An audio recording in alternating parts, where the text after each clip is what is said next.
1,000 years ago, scary creatures from the dark black abyss showed up in the world. But around the same time, special stones also appeared, giving people hope. With these stones, humans got powers to help them push back against the strange and scary creatures that had taken over their lands. After leveling up a few times, humans finally pushed the creatures back into the black abyss and took control of their areas again. From then on, China made its main city in the province at the spot with the 9 special stones. Every year, a waking up event happens where the protectors of people are picked from high school students. At the 53rd waking up event in Lintian City of the Stone Branch, the teacher explains that the scary creatures are still moving around inside the black abyss. He tells the students that their powers are needed to fully push the creatures away for good. With a loud yell, he says the stone will randomly give them a job based on their skills. He makes sure they know it does not matter if they get a fighting job or a daily life job, as long as they help the country grow. The students are already excited to take part in the event since they have been learning for the past 18 years. One wants to join a group where they get big pay without doing much real work. Another student tells him that it is not easy to get the fighter job because the chance of getting a fighting job in the school is only 50%. While they are all having fun, they see that our low-ranking main guy, Lin Tianhao, is busy sleeping. It seems Lin is the worst student in the school, and they tease him, saying that getting a good job is the only thing that will change his useless future. Lin is the poorest student in his class, as he is last in the rankings. While they are busy teasing him, Lin is thinking about how he made it to the waking up event and what job he will get. A guy with no hair walks up to Lin, asking him what job he hopes to get. In truth, Lin says that he would like to get an S-level skill for a hidden job. The guy right away tells the others so they can all tease Lin for hoping too much. One of them tells Lin to stop hoping because it will be hard for him to get a daily life job, not to mention a fighting job. It seems if they go by the ratings, Lin is truly low rank. However, Lin believes in a big change as he thinks he might have a turnaround, just like the strong bird that rises from ashes. It turns out that he kind of moved into this world from another, and he believes another big change might happen to help him get a good job. The teacher soon calls Lin and his classmates to come to the stage for the event. A big guy, Wang Dong, walks up to the stage to get his job, and he is sure that he will get a good one. The teacher tells him that it takes no more than 5 seconds to get a job once they touch the stone. She tells Wang that it is normal for him to feel a bit sick during the whole thing. Wang Dong touches the big stone, and it right away gives off bright golden light, which is called the holy light. With this, Wang's waking up works and he gets the fighter job. Wang makes a fist pump for getting a good job, and on top of this, his skill is rated C. The teacher tells Wang Dong that C-level skill is seen as one of the best among normal people. Wang is told to go to the group center where he will find someone to teach him about his job. The girls are already excited with Wang Dong getting such a cool job as they ask him to take them with him when he goes into the dungeon. They all want to be around Wang Dong since he woke up in a fighter role, which gives steady pay. Wang Dong walks back to the students proudly holding his hand up. He bumps shoulders with Lin and uses the chance to say mean things to him. It seems Lin has always been picked on by Wang Dong, and now that he has woken up a fighter job, Lin knows that he is totally in trouble. Wang Dong's friends waste no time blaming Lin for bumping into Wang Dong. They plan to give him a hard time, but Wang Dong tells them to let it go since he is in a good mood. Lin wonders what job he would get since the stone was able to give a mean guy the fighter job. Just as he is wondering what job he is going to get, his rivals are also wondering the same thing. Lin is soon called to the stage while all eyes are on him. Lin reaches the stone and hopes that he wakes up to any job, even if it is a low-rank job. With worry in his mind, Lin touches the stone, and this makes the bright golden light. However, this time around, it is brighter than before. This shocks him and everyone at the event. Lin wonders if his life is finally going to get the good turnaround that he has been hoping for. When the light finally goes away and everything calms down, the teacher checks his job and Lin is let down when he finds out that he woke up as a caller. His rivals right away start laughing because the caller job is seen as the most useless job of all jobs. It seems the caller job is a fighting job, but the training is quite costly, and the result of this is always average. Suddenly, a system shows up in front of him, telling him that he can get access to an SSS level skill if he ties himself to the Black Abyss leader. Lin takes the offer, and this starts the system, which will give him 1 SSS level skill every 10 levels. This basically tells him that he will be open to having 10 SSS level skills at level 100. His skill is pulled out, and he finds out that he has been given the skill Black Abyss offering. This is a skill that lets him change his called things with spirit power straight from the hot bad place. To make it more fun, the change called things can still gain points and level up through fights. However, this gives up his health points upper limit to directly level up a called thing and change it. Lin finds out that with this power, he does not need to fight as long as his called things are strong enough to do the fighting for him. He knows that he can easily raise his health points upper limit through gear in the future. He learns that every 100 health points given up will raise the called thing by 1 level. Since his current health points are 1,000, he plans to give up 900 and save 100 points for himself at least. This basically tells him that he can level up his called things right up to level 9 from the very start. Even though the skill looks strong, Lin believes that he needs to be careful when using it. He is lost in thought when the teacher walks up to him, telling him not to feel down since there are other choices for him, even though his job is useless. Lin thanks the teacher for her kind words with Lin, speaking with the sureness of someone who plans to make a difference in the world. The teacher thinks he has good plans, but the other students just tease him, telling him to go back home and think about his life. Lin walks among the teasers, making the choice that he is going to become a great caller who makes a difference. Lin returns home to his eager sister, who is ready to know what job Lin got. Lin says that he got the caller job, leaving his sister in shock since she also knows that the job is a low-rank job. Lin's sister gives him support and tells him not to think about it since she is going to have her own waking up next year. She believes that she will wake up a magic user job so as to keep her low-rank brothers safe. Lin pushes her to the side, telling her that he is a strong caller who does not need anyone to keep him safe. His sister yells at him for picking on her and always treating her like a kid. Just then, Lin gets a message on his phone telling him that the students who got jobs should gather in class. Since he does not know what this is all about, he decides to leave it for later. Shortly after, Lin and the other woke-up people gather in the classroom where they are spoken to by their teacher. He says that 5 people got the fighting job, 8 people got the magic user job, 11 people became helpers, and 1 person became a caller. Wang Dong does not waste time pointing to Lin and calling his calling job a pretty useless one. Dong's friend agrees with him, saying getting such a job basically means the person's life is over. Since Lin's case is special, the teacher has a starting book about callers for him. Lin walks up to the front to get the book, and the teacher tells him that he is free to talk to him anytime if he runs into any problem. While getting the book, Lin sees that the dust on the book is a lot, meaning no one ever reads it because the caller job is low rank. The teacher then tells them that they have been gathered because the school wants to collect specific info on students who have gotten a job. The teacher tells his students to act right because the other classes will be there at the test. Soon, the students move out to the test spot. An overexcited student is the first to step up and show his power as a magic user. His power is quite good, and this gets him 73 points. Wang Dong also shows his fighter powers by cutting the ground, leaving a bright light. His good show of power gets him 89 points. The teachers praise him, making sure he knows that he is going to be first in the class with the score he just got. In no time, Lin is called forward to show his skills. He had learned some basic calling ways from the book he got from the teacher, but he had not tried any of them yet. However, he is ready to give it his all to make sure he does not mess up in front of his classmates and teachers. He opens his calling book and says some words. This right away causes a strong wind to hit the whole area, leaving everyone shocked. They are all curious to see the strong creature that Lin is about to call with his big power. When the smoke clears, everyone, including Lin, is shocked to see that he is called a slime. This starts another round of laughter for the students who cannot believe that after all the show that Lin just did, all he could call was a slime. They start saying mean things to him, telling him that slimes are basically useless against monsters because they are definitely going to get torn apart. Lin himself is let down as he cannot believe that he just called the least expected thing. The slime is at level 1 and the attack power is 9. For skills, the slime eats away and throws, but it has no calling gear. Lin compares the slime's attack power to a light touch because of how low it is. He is still worried about this when the teacher calls everyone's attention to his score. They are all expecting great things, but they are let down yet again as they see 9 points on the board. The teacher tries to lift Lin's spirit by telling him that 9 points are better than nothing. However, Lin asks the teacher if he can try the whole thing again. The teacher does not see anything wrong with this, and he tells Lin to go ahead. Lin then uses his SSS level skill, the Black Abyss offering. The system tells him that the called creature will be forever changed if he goes ahead to use the Black Abyss offering on it. Lin accepts the terms and goes on with 200 points. Behind him, Wang Dong is already saying mean things to him, telling him that he is only wasting his time trying the thing again. Lin ignores the mean talkers and gives up 200 health points. Suddenly, a red bad aura comes out and joins with the slime. This makes a shocking change that leaves everyone with their mouths open. Lin's eyes light up in surprise when he sees the look of the changed slime and the stats that come with it. The slime's health has gone up to 1200 from 500. The attack power has jumped from 9 to 120. In addition to its previous 2 skills, it has gotten the bad place dance. To see what the slime can do, Lin gives it an attack order, and it rushes into the distance, leaving a loud boom behind. With the slime's action, the points board starts to read again. Surprisingly, the board moves from 9 points to 120, shocking the teachers and students. They refuse to believe the fact that the least expected person just got 120 points. Wang Dong supporters start losing their cool since Lin has more points than their main guy. Even Wang Dong cannot believe his eyes. Wang Dong right away brings up a worry, reminding everyone that Lin did the test twice, and there is the chance that he messed with the machine. The other students right away join in claiming that Lin cheated the second time. They call the teacher to attention, telling him that Lin first got 9 points, and there is no way it suddenly jumped to 120 points. Lin knows he messed with something, but it was not the machine. He only used his gotten skill on his call, the slime. In no time, the teacher starts to agree with the kids, telling Lin that they are actually right with what they are saying. Lin argues with the teacher, telling him that he did not cheat. The teacher then walks up to the machine, and after a closer look and deep thinking, he turns to the students, telling them that Lin did not cheat. However, he claims that the machine had a problem. Wang hears this and lets out a sigh of relief because he can never believe that low-ranking people like Lin would have better points than him. Wang then asks the teacher what they are supposed to do with Lin's points. The other students are already putting on the pressure, telling the teacher that the point system showed 9. The teacher then tells Lin that he would have to take the test another time since the machine had a problem. Lin is shocked to see that the teacher is actually giving him another chance. The students start to complain against this choice, but the teacher keeps his stand, telling them that it is final. The teacher then tells the students who have not been tested, including Lin, to wait behind while the machine is being fixed. Wang comes up to Lin with a serious and scary look,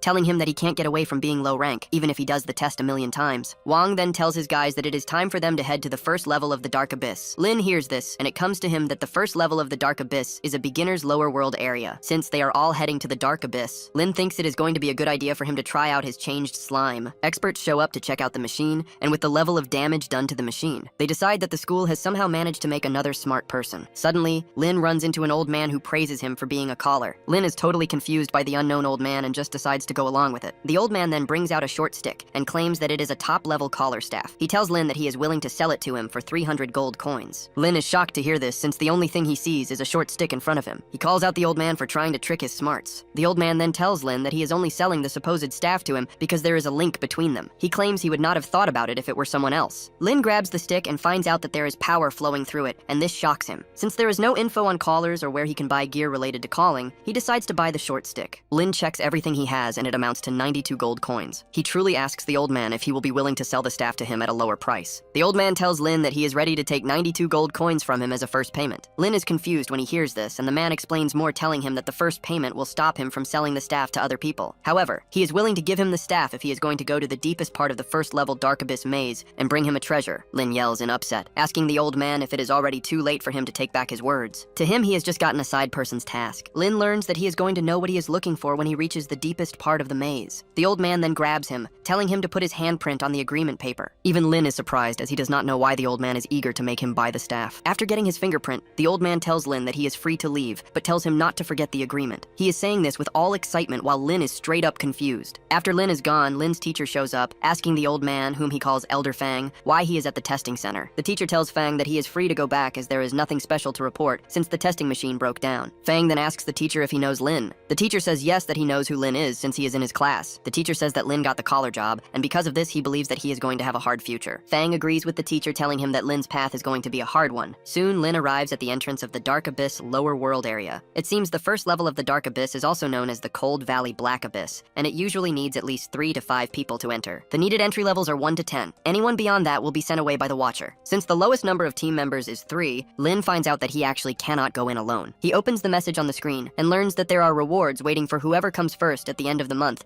when it comes to handling the Black Abyss. For the old rankings, he saw Fang Changyun's name there, and he was given a newbie chest plate, which has some really good extras. Because of the rewards promised, Lin decides that he needs to fight his way to the top so he can get the first person spot. Lin's classmates soon see that he is at the entrance. They are shocked to see that a low-rank person like Lin is trying to take on the dungeon. Lin's mood right away drops when he finds out that he has to deal with the mean kids yet again. Wang Dong tells Lin to go home because he has no reason being at the Black Abyss since he is just a caller. Lin angrily tells his teasers that they should mind their own matters. Joe then reminds Lin that he should stop being proud because he needs to make a team to enter the Black Abyss. Wang Dong raises his hand, asking if there is anyone who would like to join his team. In no time, the other students start rushing to him, asking him to pick them as a member of his team. Wang Dong acts like their helper, and he ends up picking 2 guys out of the many who are rushing to join him. Once the team number is up to 5, Wang's team members learn about his goal to compete for first place. Just as they are about to enter the gate shoots out human bones, making fear in the team. The team members find out that they are a step away from becoming monster food. However, Wang is able to make a level of push in his team members as they step into the Black Abyss gate. Lin figures out that Wang and his first 2 team members will most likely get rid of the 2 new ones among them. Soon, Lin walks up to a lady, a singer, which is also seen as a weak job. She is Li Shui, and Lin can see that she has been stuck with no team for quite some time. Surprisingly, Lin asks her if she would like to be part of his team. Li Shui is shocked that an S-level skill is coming to her with an offer. Lin smiles, telling her that he has plans of competing for the rankings, but no one would like to team up with him. In her mind, she believes that this is going to be impossible for Lin to do, but at the same time, she does not want to miss the chance to team up with such a nice guy. Because of this, she accepts Lin's offer, and they shake hands on it. Lin tells Li Shui that he will be in charge of taking out the monsters once they enter the dungeon, and all he needs is for her to keep herself safe. Li Shui is completely excited when she hears this, and she makes sure Lin that she will definitely do as told. Lin is glad to hear this since all they need is just one more person. Suddenly, the students' attention moves to the latest arrival of the school favorite, Su Qing. The boys waste no time telling their teams to her. They want her to join them so that they can keep her safe. In her mind, Su Qing is upset as she sees all of them as low-rank piles. Even Lin is surprised that the school beauty is on the scene. Suddenly, Lin sees her walking toward him. In Su Qing's mind, she plans to use Lin for her own gain. Since he is seen as low rank, Su Qing already knows what push it will bring if she teams up with him. Su Qing then acts all nice, asking to join Lin's team. The moment the boys hear this, they lose their cool. Even Lin is shocked as he is forced to ask Su Qing again. Su Qing makes sure that she did not make a mistake, and she even holds hands with him. This makes more hate from the men who start to question why Su Qing would go for a low-rank person like Lin. Lin can feel their hateful looks toward him, but wonders why he is the one getting the blame when Su Qing was the one who came to him. One of the guys goes too far with Su Qing, and with a harsh tone, she tells him to get lost. Without wasting any more time, Su Qing tells her team members that it is time for them to go to the Black Abyss. Before they enter the Black Abyss, Lin asks her why she decided to join the team. Su Qing proudly replies that she is competing for the top ranking, and because of this, she needs a bunch of low-ranking people with her. She is sure that she will be the talk of the town if she is able to lead the 2 worthless low-rank people to the first position. Lin and Li Shui cannot believe that they have just been called useless and low rank. It suddenly comes to Lin that he has found himself in a team with 2 women. Li Shui is shocked that they are already entering the dungeon when they are just 3, and Su Qing says says that they have no good person to join them. The three then step into the gate to find themselves inside the cold valley black abyss. The three admit that the dungeon is very cold. Even the warm clothes that Lin brought have no effect in the bad weather. Li Shui then says that she knows a low-level cold keep-away boost that might help them. She plays her tool to start the spell, and it lets out a warm feel on her and her team members. Su Qing smiles at this as she praises Li Shui for being useful. Lin then walks ahead, saying that they get a move on since they are aiming to reach the first position. Suddenly, they come across a beast with red eyes, which turns out to be a walking wolf. The beast is rated a normal grade monster with an attack power of 21. Su Qing steps forward, telling her teammates that the wolf is a low-level monster, and she is glad that the monster came at just the right time for her to practice. A blue feel swirls around her body as she changes, getting claws and teeth in the process. Su Qing finishes her change into her beast form, the small cat. She looks scary, and Lin finally gets to see the power of the nature user job in action. Without holding back, Su Qing jumps toward the wolf, ready to tear it apart. Su Qing cuts the wolf many times, lowering its health in the process, and Lin figures out that Su Qing's attacks have a slow hurt effect. Li Shui is impressed by Su Qing's show, and how she nicely took out the wolf without stress. For taking out the wolf, Su Qing gets the wolf skin, which is worth 20 gold coins per set, and wolf fangs, which is worth 10 gold coins per set. Su Qing then tells Li Shui that she will be giving her the items as a thank you gift for the cold keep-away boost she put on them. Li Shui smiles, making sure Su Qing that there is no need for this. With this, the team keeps on their trip through the black abyss. Soon, they come across a new set of wolves. Just like before, Su Qing rushes in straight on. She cuts the wolves all at once, taking them down. However, this takes a bit of a hit on her. She knows it is hard to take on a bunch of wolves at once, but at the same time, she does not want to lose the first position. Li Shui right away sees that Su Qing's arm is cut, and she asks her if she is fine because she can help with a low-level health spell. Su Bing rudely tells her that low-level skills will not help that much, and she tells her to save her mana. Su Qing reaches into her storage and pulls out a healing drink that she takes to bring herself back to the best state. The trip keeps on, but suddenly Su Qing steps into a magic circle before seeing it. She gets thrown to the ground by the resulting boom. When the dust clears, they find out that they have managed to cross paths with a scary beast, the bad changed zombie. Even Su Qing is forced to admit that things have gone wrong since they have suddenly come across a scary zombie. Li Shu says that the zombie is a top monster, and it has no reason showing up in the dungeon. Lin says that Su Qing might have taken out too many walking wolves, which got the attention of the zombie. Suddenly, the zombie runs towards Su Qing and hits her with its tool. Su Qing fails to react because of the zombie's big speed, and she gets thrown backwards like she is nothing. Su Qing hits the ground, breaking the ground on impact, but this leaves her totally out of action. The zombie walks toward her, aiming to finish her off while Li Shui screams at Lin, telling him that they need to help Su Qing out. Just as the zombie is about to finish Su Qing off with its big hammer, Lin calls his changed slime. The slime shows up right away, and Lin orders it to use the bad place dance skill. The slime takes the order, and at great speed it runs towards Su Qing, grabbing her away from the zombie's path before it gets the chance to finish her off. The zombie hits the ground with its tool, shocked that there is no sign of the girl in the broken parts. Lin then tells Li Shui to take Su Qing to the nearest fix zone while he takes care of the top zombie. Li Shui says yes to the order, but the zombie wastes no time running at Lin. Lin then orders the slime to use the slime throw skill. Excited, the slime jumps into the air and lets out slime liquid all over the zombie. After this, Lin orders the slime to use the bad place dance. Even with these two skills together, the zombie is barely hurt. Lin finds out that the top zombie has a high keep away to show, which is why they can only deal 50% hurt. Since the zombie is a problem, he decides that looking for another way to deal with it will be the best way forward. Suddenly, Lin finds out that the slime can actually melt the zombie's body. Because of this, Lin orders the slime to go for the zombie's ankles by putting together the bad place dance and the eat away slime. As usual, the slime excitedly takes the order, running toward the zombie's lower body. The zombie does not first figure out what is happening to it until it loses balance and falls to the ground. Meanwhile, Li Shui is busy putting healing magic on Su Qing. Su Qing slightly opens her eyes to see Lin taking on the zombie all by himself. Lin then tells the slime to go after the zombie's legs. The zombie tries to keep itself safe, but the slime's liquid covers it, leaving its health going down fast. In no time, the zombie is fully covered in the slime's eat-away liquid, thus taking it out. The system tells Lin that he has taken out the top bad changed zombie, and by this, he has gained 120 experience points. The zombie also drops some items: the body hammer, wolf skin, and wolf teeth, which are 10 pieces each. Lin also leveled up, and he is surprised that he got so many experience points, which can only be because he took down a strong monster. Li Sui is impressed by what she just saw, leaving her to ask if callers are usually as strong as Lin is. Su Bing is also fully awake, and she tells Li Sui that it is not about Lin's job. Su Qing easily figures out that Lin himself is very strong, even without his job or skills. Lin then walks up to her, asking her how she is feeling. Su Xing tells our main guy that she is feeling better since it is just a small hurt. Li Shu then adds that her spell is helping Su Qing, but they need to take a break. Su Xing says no, reminding the two that they have to compete for the top spot, so they do not have the extra rest. Li Shui tries calling her attention to the fact that she is weak, but she says that she still has the strength to move. She gets on her feet to prove her point. She takes a few steps, but she starts shaking. Lin grabs her, reminding her that she will not be able to get the first position if she ends up out. Su Ging finally sees some sense in what Lin is trying to tell her, and she agrees. They take a break. Lin points out that there is a cave nearby, and he says that they rest there for the night. Once they have set up camp in the cave, Lin tells the two to rest while he checks the area for danger. Before he finishes his words, Li Shui has fallen asleep because she used too much mana, leaving her totally tired. Lin and Su Qing cannot believe that Li Shui just passed out in seconds. Lin then tells Su Qing to also rest while he checks the area for danger. Su Qing's face turns red while thanking Lin for saving her life. Lin looks at her oddly, and Su Qing quickly tells the guy that she is actually a good person who thanks those who help her. Trying to hide how red her face had turned, she turned around to sleep, telling Lin that he should forget about what she said. Lin walks out of the cave smiling. He gets outside the cave and decides to check out his stats since he has reached level 3. Lin grins when he finds out that he has gotten a big increase in his stats. His health has jumped from 800 to 1200. His attack power has also gone up from 12 to 40, and he also got some changes in his other stats. In addition to his better stats, he got the full cover skill, which is the same as a boost buff. Since he was given 400 health from his last leveling up, Lin decides to level up the slime to level 4. He has 200 health points open to him, and he gives up 400 points. The slime grins as it gets stronger. Its attack power goes up from 1200 to 1400. The slime also got a new skill, the slime split. This new skill gets Lin curious, and he decides to put it on and try it out. Once the skill is on, he orders the slime to start, and just then the slime splits into 2. Lin finds out that the slime's health has been equally split, and the same goes for the keep away, but its quickness actually went up. Lin is quite impressed, but he has no idea how long the skill will stay on. Just then, the timer shows up in front of him, showing that the skill's wait time is 3 minutes. Lin almost loses his cool when he finds out that he has just a short 3 minutes to use the skill. He wonders what the slime can do in just 3 minutes, but suddenly he hears a loud noise coming from inside the cave. He right away figures out that his friends are in danger. He rushes into the cave to see them screaming and telling a monster to stay away from them. Without waiting, Lin orders the slime to go after the scary monster. The slime shoots out its throw at the monster, but this only takes away 25 health points. Lin is shocked that his slime's attack can do just a little hurt against the monster, which turns out to be a giant snow rabbit. It is a level 8 monster with 800 health points to show. It also has 80 attack power points, which makes it pretty dangerous. According to the info shown by the system on the rabbit, Lin finds out that they are beasts that live in ice and snow all year. In addition to this, they have thick fur that keeps away basic attacks. The girls right away think that they have reached the end since the power gap between them is huge. The rabbit makes a loud sound in anger as it runs toward Lin. Su Qing worries for him, screaming at him to watch out. Lin does not seem to be scared as it orders the slime to shoot liquids at the rabbit. However, this gives little or no worry to the rabbit as it pushes the slime away like a low-rank can. The rabbit's speed gives it the edge to dodge the slime attacks, and it finally starts to come to Lin that there might be a bit of a problem. He screams at the changed slime, telling it to pull back and use the bad play stance and eat away slime skills. The slime says yes to the order, but the rabbit's quickness is way too high. It is able to move past all the traps that Lin is trying to set for it. Fear takes the team as Li Shui questions why the rabbit is moving so fast. Su Qing says that the rabbit is the most dangerous monster in the Cold Valley Abyss, and because of this, it has taken out a bunch of fighters. However, Su Qing is confused as to why the monster is going after them when they did not go near his area, as if things are not bad enough yet. Lin finds out that the bad play stance is on wait time. He right away orders the slime to pull back to his spot. However, the rabbit catches the slime and pushes it into the ground. Li Shui sees this and moves in to help, while Su Qing screams at her to calm down. Li Shui picks up a rock and throws it at the rabbit's head. This finally changes the rabbit's attention from the slime to Li Shui. Li Shui gasps in fear when she finds out that she might be in big trouble. She screams in fear as the scary rabbit walks toward her. Li Shui reaches into her bag and grabs the first item her hand can grab. The item turns out to be a carrot, and she throws it at the rabbit. Surprisingly, the rabbit forgets about its scary side as it starts to eat the carrot just like normal rabbits. This is when it comes to Lin that the rabbit is only hungry. On the other hand, Su Qing is forced to question Li Shui's reason for carrying around carrots. Li Shu says that she brought the carrots with her since they are needed to bring food items for the task. After eating the first carrot, the rabbit turns around to look at the team in a mean way. This sends a cold feel down their spine, and Li Shui quickly throws the rabbit a bunch of carrots to keep it away from pushing them into pieces. While the rabbit is busy eating the carrots, Lin figures out that they are almost out of carrots, and they need to find a way to take out the rabbit before then. Lin then orders Li Shui to throw her bag to Su Qing. Su Qing is shocked when she hears this, but Li Shui does not even waste time before throwing the bag to her. The moment the bag gets into her hand, the rabbit turns its attention toward her. Su Bing screams at Lin, asking him if he has a plan for the rabbit. Su Bing right away changes into her beast form and runs away from the rabbit. Lin makes sure Su Qing has a plan, which he will use to take out the rabbit. The rabbit gets mad for failing to catch Su Qing after a few tries, making it make a loud sound in anger. After running around for a moment, Su Qing asks Lin what his plan is. Lin then points to the hardest part in the cave, telling Su Qing to lead the rabbit straight there. Right away, Lin says this. Su Qing figures out what he is trying to do. She heads straight for the set spot while the rabbit chases after her. In a normal beast way, Su Qing runs on 4s while holding the carrot bag in her mouth. She makes sure to get very close to the wall before changing direction, making the rabbit head straight into the wall. The hit of hitting the wall takes a hit on the rabbit, and Lin orders the slime to do its thing. The slime then shows up above the rabbit, letting out its eat-away liquid on the rabbit. Lin grins like a bad guy when he finds out that he finally has the rabbit where he wants it. He then orders the slime to use the split skill and the slime throw skill to go after the annoying rabbit. Fear takes the rabbit as it finds out what is coming for it. The slime rains its earthed liquid down on the trapped rabbit, finally lowering its health and taking it out. This gives Lin 200 experience points and 100 experience points to reach the next level. Lin figures out that the slime will have hard time times against a strong enemy, but he somehow has a way to get around a similar situation. Li Xue lets out a big breath of relief that they have taken out the slime since she thought she was going to end up out. On the other hand, Su Qing is still upset that Lin used her as bait to take down the rabbit. Lin scratches his head in a nervous way, telling Su Qing that she was the only one who was fast enough to move past the rabbit. Su Qing agrees with what Lin is saying, but she turns her anger to Li Xue, blaming her for bringing carrots into the black abyss, which led to the rabbit chasing them down. Li Xue tries to explain her actions, saying she was trying to give the team with dry food. However, Su Qing yells at her to take out the carrots. Li Xue is about to throw away the carrots, but Lin stops her. He points out the clear fact that the rabbits have given them more experience points than all the monsters that they have come across so far. He lets the team know that it will be much easier for them to level up if they can draw more snow rabbits into the cave and wipe them out. Since the need for clearing the Cold Valley Abyss is to take out the level 10 boss, he says that they get to the 4th level or above. Lin is currently at level 3 while the girls are at level 2 each. Li Xue understands the need to level, but she reminds Lin that they had a hard time dealing with just one rabbit. Lin puts on a bad smile, telling the girls that the last time they were the ones being chased, but this time around they are going to be the chasers. Suing is also okay with Lin since she is aiming for the top spot, and she can't be going around looking for monsters when the monsters can come to them. She decides that it is time they start planning out their move. The team then places a carrot on the ground while hiding behind a rock. This soon draws a rabbit to the spot, but while the rabbit is busy eating, Lin and his teammates start a surprise attack. The three keep this up, and 3 hours later, Lin has reached level 5 while the girls make it to level 4 each. The girls are glad that they have been in the Black Abyss for just 5 hours, but they have leveled up really well. The first place record time was Fang, who cleared the Black Abyss in 8 hours. Li Xue then brings up the idea that they can actually break the record. Subing is not sure since the Black Abyss boss is quite dangerous and will not just sit around while they send it away. Lin remembers that the guide told them that the Black Abyss boss is a zombie leader who commands wolves and the undead to attack its enemies. Lin does not think the boss will be hard to take out, but it will come down to a test of staying power in the end. Lin judges that they should be able to take down the boss in 2 hours or less with their current level and power. Li Xue then asks them what the plan is. Suging says that they rest and Lin agrees to this, saying they should take a 30-minute break. Lin then levels up his slime, but he is not really happy with the fact that he has to lower his health to level up the slime. He figures out that he has to find another way to level up the slime when he gets back outside. Lin sees that he did not get new skills and his stats did not go up as much. Lin can only hope that the boss fight is not long. Suddenly, they hear a loud noise outside the cave getting their attention. They rush outside to see a unicorn standing in the distance. The unicorn turns out to be a hidden boss, which is also level 10. However, it seems to be dangerous as it shows off 120 attack power points. For its skills, it has the running thorn, the soul cleaning song, the stomping run, and the dropping star. It seems the unicorn is a good and pure creature that uses the Black Abyss as its resting spot. The unicorn's job is to keep the creatures in the Black Abyss from being bothered. And whenever it feels like the balance of life is being messed with, it shows up to take care of the problem. Sweat runs down Lin's face when he finds out that they are going up against an actual unicorn. Lin thinks of himself as a lucky person to have run into the hidden boss, but at the same time, he figures out that he needs to be careful since the stats are much stronger than the original boss zombie leader. The slime looks at the unicorn with so much worry while waiting to go after it. Just then, the unicorn uses one of its skills to put Lin and his teammates in a trance. This affects Lin's mind state, and he starts saying good things about the unicorn's nice look while walking forward without aim. It turns out that the unicorn is leading Lin and his teammates down into a hole to fall and end up out. The slime moves into action and sinks its hold into Lin's leg to pull him back to real life. Lin opens his eyes wondering why the slime held him until he sees where he is heading. Lin turns around to see the girls almost at the edge of the drop. Just as they are about to step off the drop, Lin rushes over to grab them. He pulls them back, helping them to get their senses back. The three then hide behind a rock to check their situation. The girls wonder why they are being gone after by a unicorn when the Black Abyss boss is supposed to be a zombie leader. Lin says that the unicorn's job is to keep the creatures in the Black Abyss, and because they have wiped out a few rabbits, it has seen them as dangerous. Li Xue finds out that the unicorn did not come after them when they were taking out the bad changed wolves and the zombies because they are no longer living things. Unlike the rabbits, Su Qing says that they were supposed to follow the dungeon guide and take out monsters on their way to finally reach the dungeon boss. Su Qing never thought they would run into a hidden boss, which is more dangerous than the dungeon's original boss. Su Ging comes to the sad truth that they are probably going to end up out at the hands of the unicorn. Li Xue starts crying, saying that they run away because she does not want to end up out. Lin lets the girls know that there is no way out for them because the unicorn already has its eyes on them for taking out the snow rabbits. Li Xue blames herself for bringing carrots on the task when they could have just taken out zombies to finally reach the final boss. However, they are about to end up out because of a mistake that she made. Lin then pats her on the shoulder, telling her to stop saying low-rank things because they were able to level up thanks to the unplanned choice that she made. He tells Li Xue that they finally have a chance to clear the dungeon, as long as they are able to take down the unicorn. Lin gets on his feet to act cool, while telling the girls that he will keep them safe against the final boss. Su Qing is not ready to let Lin take her spotlight, and she gets up to show some level of sureness, telling Lin that she is not afraid of a simple unicorn. She even acts in charge, telling Lin and Li Xue not to hold her back when going after the boss. Li Xue is happy to see the level of sureness coming out of them, and she thanks them for their help. Just then, the unicorn sends its attack toward where they are busy talking about their plan. The unicorn starts the running thorn skill. It moves toward them, and Lin yells at his teammates to spread out. The unicorn starts running toward them in anger while using the soul cleaning song skill. skill. This sends a wave of hurt into their heads, but Li Shui is not affected. She right away starts to put a counterspell to clean and keep away the unicorn's spell. By playing her tool, she helps her teammates break down the unicorn's mind attack. The unicorn taps into another skill, the stomping run. It runs toward the only person who is a threat to its mind attacks, Li Shui. It aims to stick her with its horn, but Su Qing jumps in at the right time, pushing its horn away from Li Shui's path. She then gives a kick to the unicorn's head to send it away from Li Shui. This starts the unicorn's anger, making it change its attention to Su Qing. Su Qing gives it a head start, but the unicorn is able to close the gap in no time. Su Qing's smile soon goes away when she finds out how dangerous the unicorn is. Lin can see the path of the unicorn's horn and knows Su Qing is in danger. Su Qing fails to dodge the unicorn's horn and she finally gets stuck. She falls to the ground while Li Shui runs to her to help. The unicorn goes into the air to proudly look down on what it has done. Lin is upset, and he calls his slime, telling the creature that it is time they move into action. The changed slime is now at level 9, with an attack power of 160 points. The slime jumps toward the unicorn, letting out its eat-away liquid to hurt the unicorn. This causes the unicorn a new level of hurt that makes it lose its balance. Li Shu and Su Qing cannot believe that the slime is actually holding down the unicorn. Lin says that he knows the unicorn would be afraid of the changed slime's dark traits, but he never knew it would be up to the level that he is currently seeing. Lin is impressed, and he orders the slime to keep attacking the unicorn. Soon, the unicorn can no longer take the hurt and tries to run away, but Lin orders the slime to use the eat-away slime skill and bad place dance. Happily, the slime jumps toward the unicorn. It catches up to the unicorn and gives it a side look before hurting it again. The unicorn screams in so much pain that it falls to the ground. Lin is impressed by the slime's help and he praises it. Once the unicorn is stuck on the ground, it starts the cleaning song as a last try. Lin orders the team to cover their ears to avoid being affected. The unicorn then heads directly for the slime, and when Lin sees this, he orders the slime to split. Just at the point of hit, the slime separates, making the unicorn's try totally useless. The unicorn now has 2 slimes to go after, and it starts its stomping run skill. It tries stomping on the slimes, and Lin figures out that he needs to take out the unicorn before he loses the full cover skill that lets him keep the slime safe. Lin then orders the slime to use the eat-away slime skill, and the slime right away jumps up behind the unicorn. The unicorn steps into a pool of eat-away slime before being jumped from behind. The slime fully rests on the unicorn's body, sending a wave of pain through it that makes it scream. Finding out that it is about to lose its life, the unicorn is forced to enter a wild state. Lin figures out that the unicorn is going crazy and tells the slime to pull back. The unicorn gets on its feet, but instead of attacking, it stands there watching Lin. Suddenly, Lin sees that the unicorn's flow is showing some special traits. He is in the middle of this when Su Qing rushes toward the unicorn, asking Lin why he has not given the final hit to finish off the unicorn. Li Shui also joins to help,